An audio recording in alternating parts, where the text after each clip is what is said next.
하나님의 선하신 역사가 오늘 예배를 통하여서 우리 안에 흐르는 것을 경험하기를 원합니다. 세상에서 가장 단단한 물질을 꼽으라 그러면요, 다이아몬드를 꼽을 수 있습니다. 다이아몬드의 강도 지수를요 10이라 그러면 홍보석이나 루비 같은 거 있죠, 이런 게 9 정도 된다고 합니다. 그러면 루비하고 다이아몬드를 단순히 비교를 하면 강도 지수가 1 차이밖에 되지 않습니다. 근데 실제 다이아몬드하고 루비의 그 차이를 비교해 보면 20배가 더 넘다고 합니다. 그만큼 다이아몬드가 강한 보석인 거죠. 그 때문에 다이아몬드는 형태가 결정이 되고 나버리면 더 이상 커팅이 불가능한 것이 다이아몬드의 특징입니다. 그래서 이런 다이아몬드 때문에요 1500년대까지는 다이아몬드에 대해서 사람들이 곤란한 돌, 참 곤란한 돌 취급을 해버렸다고 합니다. 근데 그 시대에 한 젊은이가 있었는데 그 당대의 최고의 보석 세공업자를 찾아갔다 합니다. 그래서 그분에게 내가 문화생으로, 스승님으로 모시고 내가 배우겠습니다, 이렇게 하고 그 밑에 들어간 거예요. 5년 동안 열심히 배웠답니다. 그 스승님에게 5년 동안 열심히 배운 덕분에 이 젊은이가 스승을 능가할 정도의 숭룡공이 되었다는 거예요. 보석을 세공하는데요. 그리고 이제 모든 기술을 다 전수를 받았습니다. 그런데 이 젊은이에게 욕심이 하나 생겼어요. 어떤 욕심이 생겼냐 그러면 뭘까요? 영화를 써보세요. 스승의 딸을 사랑하게 된 거예요. 영화 스토리가 시작되잖아요. 스승의 딸을 사랑해서 그녀에게 프로포즈를 하고 이제 결혼을 하고 싶은 거예요. 그래서 스승에게 딸을 달라고 요청을 했답니다. 그러자 그 스승님이요 이렇게 얘기를 하더래요. 다이아몬드를 커팅할 줄 알면 내가 이 딸을 너에게 주겠다. 딸 주겠다는 말이에요, 안 주겠다는 말이에요? 아니, 그 당시까지는 다이아몬드를 커팅하는 기술이 없었다고요. 주겠다는 거예요, 안 주겠다는 거예요? 네, 안 주겠다는 거지. 네, 여러분 아시죠? 사랑에는 힘이 나옵니다. 그렇죠? 사랑하면 창조의 능력이 나옵니다. 맞습니까? 틀립니까? 네, 이쪽은 도대체 사랑이란 걸 안 해보죠. 사랑하면 창조의 능력이 나오게 돼 있어요. 없던 능력도 생겨나요. 방법이 생긴단 말이에요. 이 젊은이가 그 사랑하는 여자하고 결혼하기 위해서, 스승의 딸과 결혼하기 위해서 피나는 노력을 시작했답니다. 다이아몬드를 커팅하는 기술을 개발하기 위해서 밤을 새워가면서 실험에 실험을 거듭했습니다. 그리고 드디어 다이아몬드를 커팅하는 기술을 발견했답니다. 그건 다른 게 아니었답니다. 다이아몬드 작은 알갱이들을 딱 줄로 엮어서 그 다이아몬드로 큰 다이아몬드를 갈아대는 겁니다. 그러면 큰 다이아몬드가 커팅이 되더라는 거예요. 자, 이 젊은이 결혼했을까 안 했을까요? 어떻게 아세요? 저는 몰라요. 그 이후에는 말이 없었기 때문에. 이 이야기 듣는데 갑자기 남편이 결혼식 때 다이아몬드 안 해준 거 이거 생각나시면 안 돼요? 무슨 얘기를 하려고 그러냐 그러면요, 여러분 철이 철을 날카롭게 합니다. 강력한 것은 더 강력한 것을 커팅하는 것이 가능하다는 거예요. 하나님께서는 우리를 하나님 나라의 보석과 같은 존재로 주님은 만드셨어요. 근데 그 보석을 더 좋은 보석으로, 더 가치 있는 보석으로, 아니 더 가치 있는 하나님의 사람으로 우리를 하나님은 세우기를 원하세요. 그래서 삶의 현장에 이런 고난 저런 고난, 이런 어려움들을 하나님이 허락하십니다. 고난이라는 칼날을 통해서 원석과 같은 우리, 다이아몬드 같은 우리 보석들, 하나님 나라의 보석 같은 우리들을 그 고난이라는 칼날을 통해서 뭐 하시려고요? 커팅해 가시는 거예요. 모난 부분 이렇게 깎아가시고, 이 깎아야 될 인격, 성질, 그거 이렇게 깎아가시고, 이 고난을 통해서 하나님은 이 작업을 하시더라는 사실입니다. 여러분 이걸 깨닫는다면 인생에서 만나는 고통 있는 그 고난의 모습, 그 어려움들을 우리가 어떤 관점으로 바라보고 어떻게 우리가 거기에 자세를 취하느냐가 되게 중요해지다는 사실이에요. 여러분, 고난 그러면 싫죠, 벌써? 마음에 거부감이 생기죠?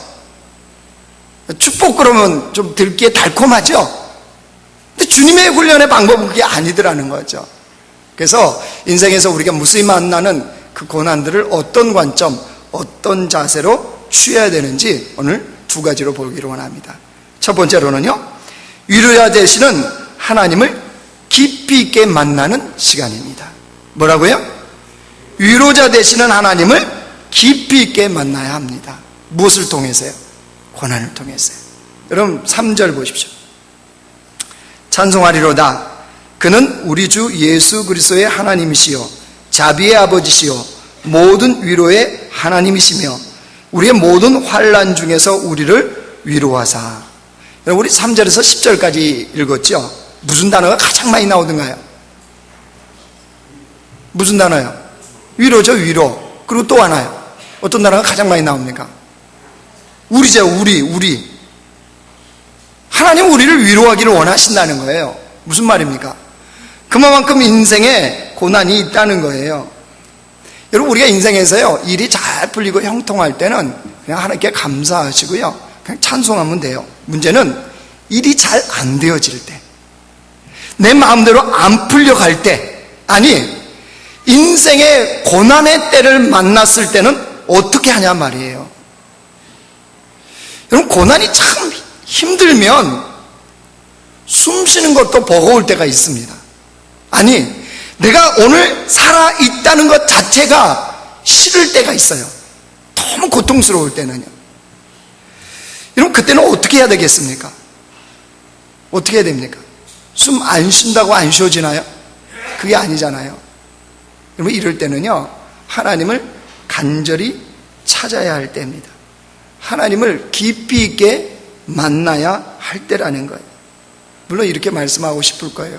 목사님, 너무 고통스러우면요, 주님을 찾을 의욕도 없어요. 힘도 생기지 않아요. 이렇게 말하고 싶으실 겁니다. 예, 그럴 수 있습니다. 그런데 인생에 정말로 긴 고난을, 긴 터널을 지나온 사람들의 이야기에 귀를 기울일 필요가 있습니다. 여러분, 보통 하나님의 놀라운 역사 속에 간증하는 사람들의 간증을 들어보면 형통하고 잘 되었을 때 하나님을 만났다고 그러던가요? 아니면 일이 안 되고 안 풀리고 고통 속에 주님을 만났다고 그러던가요? 한 번도 안 들어보셨나요? 관심이 없으신 건가요? 오늘 말 안 하기로 작정하고 오신 건가요? 지금 듣고는 계시는 거죠? 예. 여러분, 대부분의 간증이 어느 때예요? 자기 인생의 최고의 좌절과 절망과 고통의 그 순간 때 찾아오신 하나님, 그때 새롭게 주님을 만나고 그 주님께서 자기의 인생을 경영하셔서 내가 드디어 이런 사람이 되었습니다 라고 간증을 하잖아요. 보통은 고통 속에, 고난 속에 찾아오신 그 주님, 그 위로자 되시는 하나님을 경험했다라고 이야기하는 것을 우리는 듣지 않습니까? 왜일까요? 하나님은 고통의 문제를 통해서 우리를 찾아오시기 때문입니다. 미국 애틀랜타에요, 변호사 부부가 살았답니다. 근데 그의 아내 되는 그 아내가, 변호사의 아내가요, 이 성경을 좀 많이 알고 가르치는 것을 잘했답니다. 그래서 이 교회 대학부 아이들을 모아놓고 성경 공부 선생을 한 거예요. 근데 어느 날 자기 집에 이 아이들을 초청을 한 거예요. 그래서 집에서 이제 성경 공부를 하는 거예요. 근데 성경 공부를 하는데 한 아이가 손을 들어 질문을 하더래요. 선생님, 하나님이 살아계시다면 왜 세상에 이런 고통스러운 일이 벌어집니까? 왜 세계 제1차 대전 같은 전쟁을 통해서 왜 하나님은 이 땅에 고통을 주십니까? 하나님이 진짜 살아계시는 건 맞습니까? 라고 질문을 하더래요. 이 질문과 함께 학생들의 열띤 토론이 벌어졌습니다. 하나님이 계시냐 안 계시느냐, 이 열띤 토론을 한 끝에 아이들이 이 두 가지 결론을 내리더랍니다. 첫째, 하나님은 안 계신다. 계신다면 세상을 이처럼 비참하게 내버려 두지 않으셨을 것이다. 예수 잘 믿는 내 친구가 병으로 죽어가는 거 하며 전쟁터에서 많은 사람들이 부상을 당하고 장애를 입는 거 하며 하나님이 살아계시다면 도저히 이러실 수가 없다. 이게 첫 번째 결론이에요. 두 번째, 하나님은 살아계신다. 하지만 하나님은 인류를 창조하신 이후에 역사 밖에서 구경꾼으로 계신다. 이게 아이들의 토론의 결론이었답니다. 그리고 이제 선생님에게, 그 변호사 아내 되는 선생님에게 물은 거예요. 선생님은 어떻게 생각하세요? 라고 물었다는 거예요. 여러분, 여러분 자녀가 물으면 뭐라고 대답하실래요? 하나님 살아계시기는 한 거예요? 우리 가정이 이런 거 보면 살아계시기는 한 거예요? 그럼 뭐라고 대답하실래요? 우리는 일단 첫째, 주여 받기부터 한다. 그냥 믿어. 뭘 네가 따져. 그죠? 설명 안 되면 너네 교회 목사님한테 물어봐. 이렇게 하잖아요. 이 선생님이요, 이렇게 얘기를 했답니다. 자기의 경험을 얘기해 주는 거예요. 자기에게 외아들이 하나 있었답니다. 이 외아들이 하나 있었는데 12살 때 하나님이 데려갔어요. 이유가 뭐냐 그러면요, 병이 있었는데 유아성 당뇨인 거예요. 유아성 당뇨 때문에 태어나면서부터 당뇨병이 있는 거예요. 그래서 그 인슐린 부족 때문에 당뇨로 이 아이가 천국에 간 거예요. 하나밖에 없는 아들인데. 근데 그 아이가 죽기 2주 전에 이 엄마한테 자기 방에서 질문을 하더래요. 엄마, 죽음이 뭐야? 이렇게 질문을 하더래요. 죽기 2주 전에. 이 말을 듣는데 엄마로서 가슴이 미어지고 도저히 아파갖고 그 앞에 답을 한다든지 서 있을 수가 없더래요. 그래서 아이 방에서 뛰쳐나갔대요. 뛰쳐나가서 하나님께 기도했답니다. 하나님, 저 아이에게 대답할 수 있는 지혜를 달라. 내가 죽음에 대해서, 저 아이에 대해서 설명해야 되는데 내가 지혜가 없다고. 그렇게 간절히 기도하는데 하나님이 지혜를 주시더랍니다. 그래서 다시 방에 들어왔어요. 아이 방에. 그래서 아이한테 천연덕스럽게 다시 물었어요. 너 방금 전에 뭐라고 그랬니? 그때 아이가 그러답니다. 엄마, 죽음이 뭐냐니까? 그러자 이 엄마, 이 아내 되는 사람이요, 그렇게 설명했답니다. 너 어떤 날 밖에서 축구를 열심히 하고 피곤해서 지쳐갖고 엄마 아빠 방에서 쓰러져서 잔 적 있지? 그때 그 다음에 어디서 너 눈을 떴니? 그랬더니 내 방에서 옷도 갈아입혀지고 파자마 차림에 내가 잠든 것을 보았다. 누가 그랬을까? 그랬더니 그야 힘센 아빠가 했겠지. 아빠가 안아줘서 내 방에 데려다 줬겠지. 이렇게 대답을 했어요.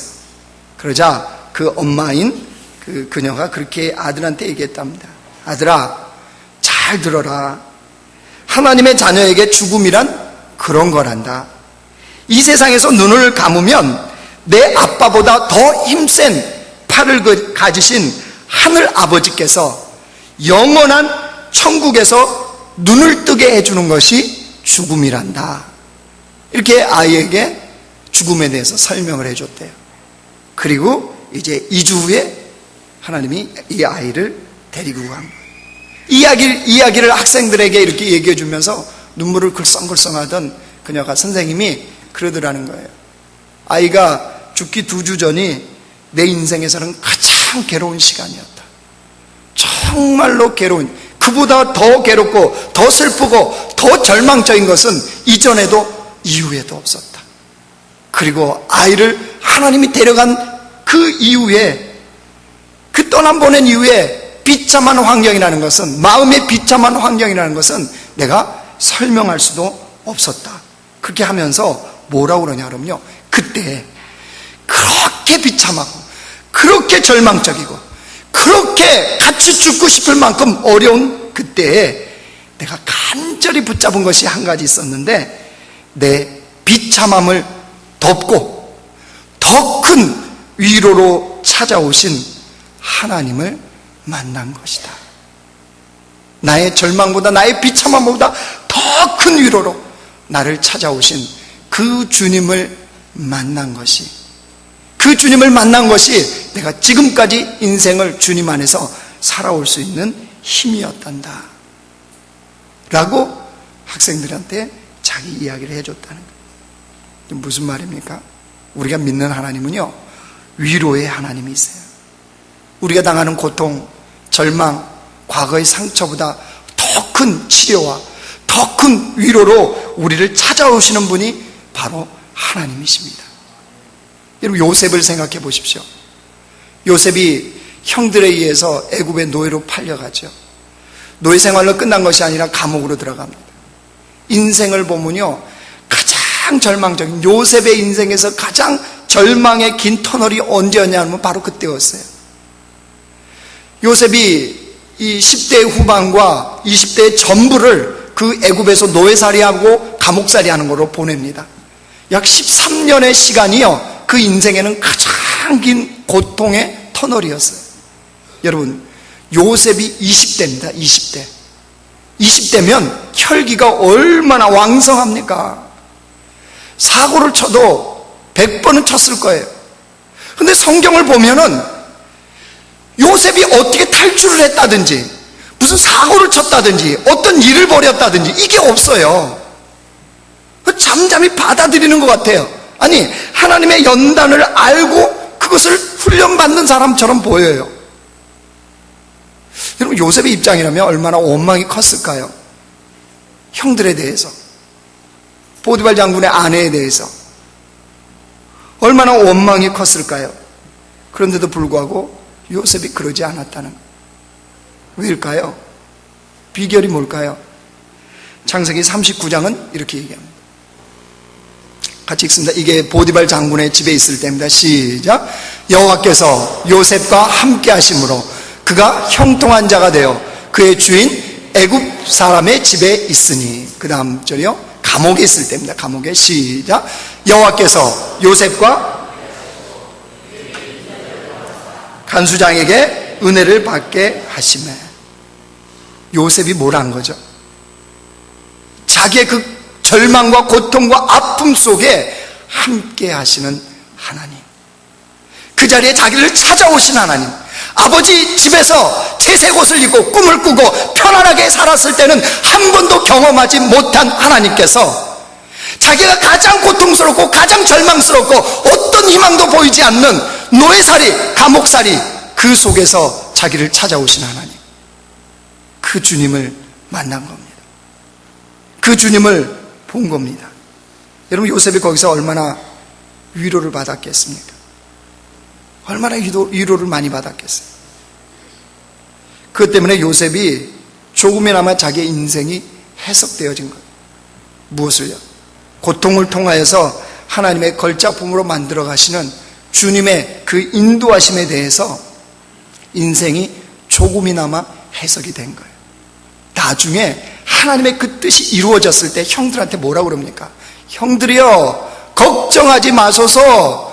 형들이 나를 애굽의 노예로 팔아서 내가 이곳에 온 것이 아니라 하나님이 먼저 나를 이곳에 보내었나이다. 해석이 되어지자, 해석이.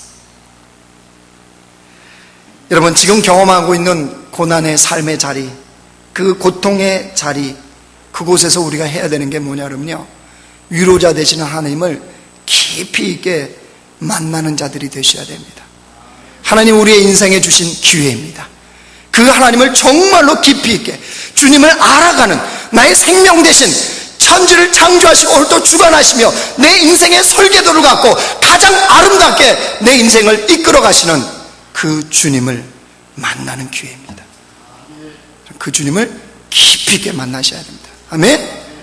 두 번째로는요, 온전한 믿음으로 세워져야 합니다. 고난의 시간을 통하여서 우리는 온전한 믿음으로 세워져야 됩니다. 8절부터 10절 우리 같이 한번 읽겠습니다. 8절부터 시작. 형제들아, 우리가 아시아에서 당한 환난을 너희가 모르기를 원하지 아니하노니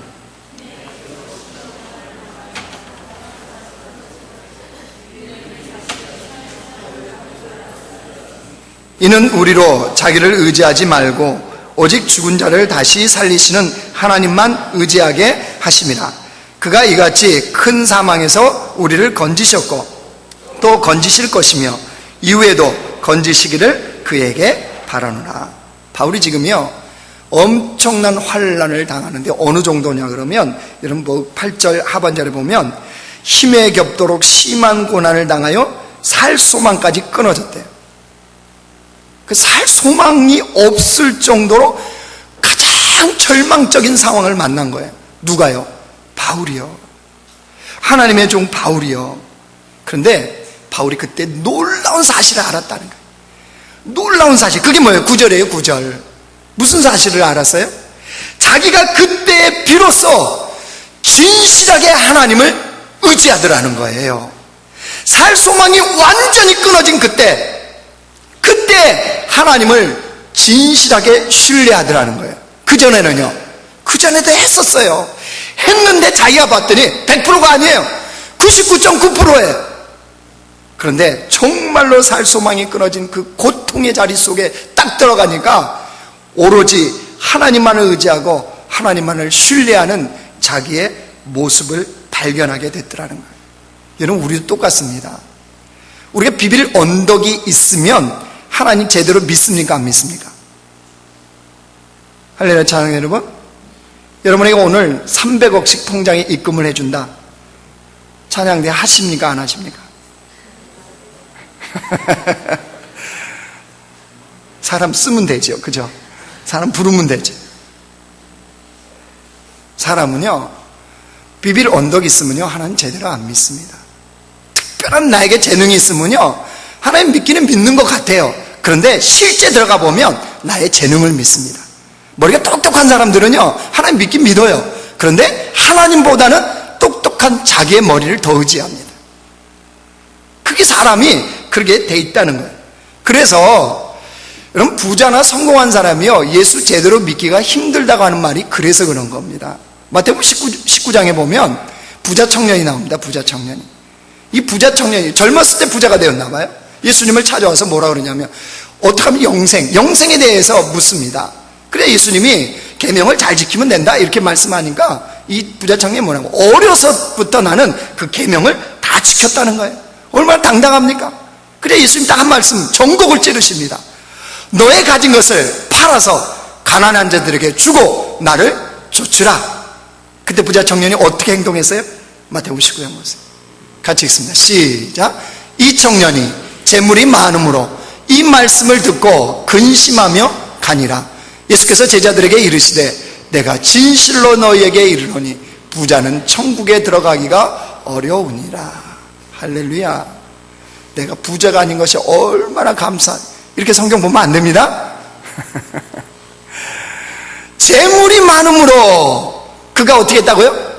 예수님의 생명의 말씀, 영생의 말씀을 들었음에도 불구하고 근심하며 가버렸다는 거예요. 생명을 떠나버렸다는 거예요. 주님을 버렸다는 거예요. 이게 무슨 뭘 말하는 거예요? 이 사람이 의지하는 게 뭐라는 거예요? 재물이라는 거예요. 재물. 비빌 언덕이 있으니까 그 언덕을 의지하는 거예요. 여러분, 우리는 다 똑같아요. 보이지 않는 것을 믿으려고 하지 않아요. 차라리 보이는 것을 의지하고 보이는 것을 믿으려고 합니다. 그러니까 하나님은요, 우리의 믿음이 온전하게 세워지기를 누구보다도 원하시잖아요. 하나님은. 그러니까 우리 인생에 고난이라는 걸 딱 던지세요. 그래서 인생에서 정말 의지하고 정말 신뢰해야 될 것이 무엇인지를 분명히 알려주시는 거예요. 내 인생에서 그 어떤 것도, 하나님 외에는 그 어떤 것도 의지할 것이 없다라는 것을 주님은 분명하게 보이시기 위해서 고난이라는 것을 허락하신단 말이에요. 제가 아는 목사님 중에요, 한 분이 계신데 정말로 제가 보기에도요, 온화하고 겸손하세요. 저보다도 더 온화하고 저보다도 더 겸손한 분을 제가 발견했어요. 저는 놀랬다니까요. 여러분은 하나도 안 놀라시지만. 그래서 저는 그 목사님이 원래부터 그런 성격, 성품을 갖고 있는 줄 알았어요. 그런데 이야기하는 거 보니까요, 그게 아니었어요. 한국에서 소위 말하는 탄탄대로로 인생을 걷고 있었답니다. 남들이 말하는 좋은 대학, 좋은 기업에 취직을 했어요. 실력도 인정받아가고요, 해외로 파견을 갔다 합니다. 회사에서 보내서. 그렇게 탄탄대로를 걷고 있는데 주님이 자기를 불렀어요. 그래서 그 부르심에 자기가 순종했는데 모든 것을 다 내려놓고 신학을 하신 거예요. 그 신학을, 모든 걸 다 내려놓고 신학을 했으니 자기 마음속에 은근히 당당함이 좀 있더래요. 이리 깨지고 저리 깨져서 할 수 없이 간 게 아니고 하나님 부르심 앞에 그냥 순종하고 다 내려놓고 순종하고 갔으니까 은근한 당당함이 이 속에 있더래요. 그리고 신학을 마치고 졸업하고요, 이번 사역이 정말 가장 낮은 자리에서, 예수님처럼 가장 낮은 자리에서 사역하려고 어디를 들어갔냐면요, 직업 여성들이 있는 그 동네에 들어간 거예요. 그래서 교회도 그들을 대상으로 교회를 한 거예요. 어떤 마음이었냐 그러면 예수님의 사랑을 정말 그들에게 전해야 되겠다, 가장 낮은 마음으로 그들에게 해야 되겠다라고 그런 교회를 세워서 목회를 시작한 거예요. 그런데 웬걸요, 교회가 시간이 지나면서요, 그들이 오기는 와요. 교회 가서 복음을 전하고 데려오니까 오긴 오는데 교회 와서 맨날 싸우고 부수고 난리가 아닌 거예요. 교회가 어떻게 할 수가 없는 거예요. 그러면서 시간이 지나면서 어떤 일이 벌어졌냐, 교회 문을 닫게 됐어요. 그런 영향 때문에 이 목사님이요, 몸에 병을 얻은 거예요. 몸이 이리 망가지고 저리 망가지고 병을 얻었어요. 근데 자기는 도대체 이해가 안 되더래요. 이해가. 왜요? 아니, 그 모든 것을 버려두고 주님의 부르심 앞에 순종했을 뿐만 아니라 목회도 가장 낮은 자리에서, 그런 자리에서 목회하려고 했으면 상식적으로 생각하면 하나님 밀어주셔야 될 것 같은데, 하나님 목회를 되게 해주셔야 될 것 같은데, 이게 거꾸로 가는 것에 도대체 이해가 안 되더래요. 그래서 어느 날 그런 이제 고통 속에, 고난 속에 문제를 놓고 기도하고 있는데 하나님이 깨닫게 해주시더래요. 뭘요? 자기 안에 자기 의가 살아있더래요. 내려놓고 갔잖아요. 가장 낮은 자리에서 목회한다고 했잖아요. 그게요, 은근히 자기 안에 자기 의로 딱 자리 잡고 있는데 하나님이 뭘 보여주시냐 그러면요, 하나님 자리에 그게 있더래요. 그 순간 어떻게 했겠어요? 다 늘어나요. 인생의 방향, 목회의 방향을요 완전히 바꿨대요.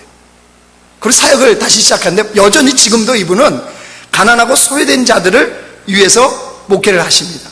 그런데 놀라운 일이 그때부터 벌어졌어요. 이분이 사역을 하시는데 대형교회도 할 수 없는 사역들을 이루어가고 계세요. 근데 하나님이 그 일을 이루어 가시는데 놀랍다는 거예요. 재정이 어디 있습니까? 재정이 없어요. 하나도. 그런데 그 엄청난 사역을 다 이루도록 하나님이 물질을 다 공급해 주더래요. 사람들은 의심한다는 거예요. 누군가 밀어주는 물주가 있지? 이렇게 큰 물주 하나 잡지 않았냐고. 다 의심을 한다는 거예요. 그게 맞다고. 물주가 있기는 있죠. 누구예요? 조물주죠. 조물주. 아세요?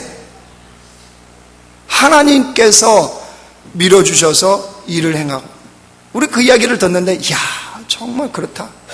하나님이 저렇게 온전한 믿음으로 세워지면 주님의 역사는 그때부터 언제든지 이루어지는구나. 여러분, 그걸 알게 됐어요. 여러분, 하나님께서는 우리를 믿음으로 세우기를 원하세요. 가짜 믿음이 아니고요, 온전한 믿음이요, 제대로 된 믿음이요, 하나님 나라의 믿음이요, 하나님을 아버지로 준 자녀들다운 믿음이요, 이런 믿음으로 세워가기를 원하시는 거예요.